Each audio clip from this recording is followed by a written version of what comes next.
Spin a Yarn. Spin a Yarn started at Gen Con many years ago. Every year at Gen Con we do Forgotten Realms events. One of them was always Forgotten Realms All-Stars, which was just people who were working on the realms right then, talking to fans, answering questions, and pitching a bit about their forthcoming products. And we always had What's New in the Realms, which was a staff member, usually a TSR editor, sometimes a designer, and some of the other creatives, usually including me, talking about what we were going to do in the future in the realms. Those are sort of like the gimme events. But we also wanted one other event that was a little more informal, a little more fun, hanging out with the fans. We started with a sort of event where I would put on an All-Minster costume and just ad-lib answers to questions from the audience. But, you know, that sort of unscripted thing is fraught with potential peril. So we decided we'd do something a little more playful and yet that could be shared with people who couldn't actually make it to Gen Con. And thus, Spin a Yarn was born.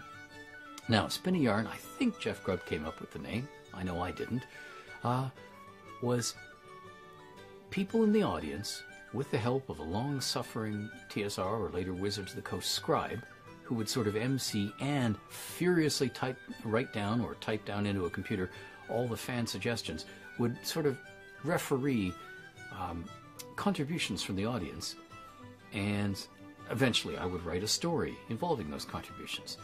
And down the years, long-suffering stalwarts like Jeff Grubb and Stephen Shend of TSR and Wizards of the Coast would be the Master of Ceremonies. Later Susan Morris did it for years, sometimes James Wyatt, and sometimes other creatives like Aaron Evans would help do this.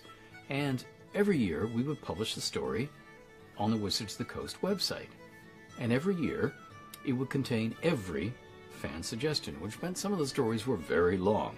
Well, over the years, we had to let that last one, about including absolutely everything, go by the board. For one thing, some of the suggestions were, how should we put it, not suitable for public consumption.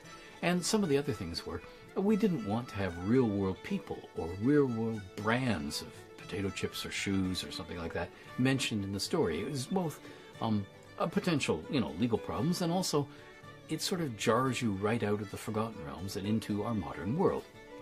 But the idea was just to write a story in which you, the reader, the audience, had some say. I would like to see this realm's character in this situation, in this place. So that's what Spin a Yarn is. I want this to continue. So from 2015 onwards, I will be sponsoring the Spin a Yarn event at Gen Con.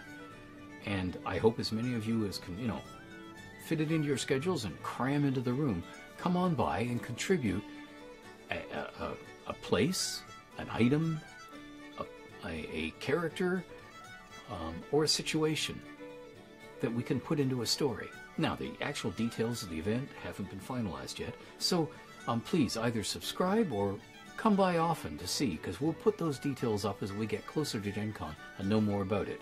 But hey, I would like to have you participate in Spin a Yarn.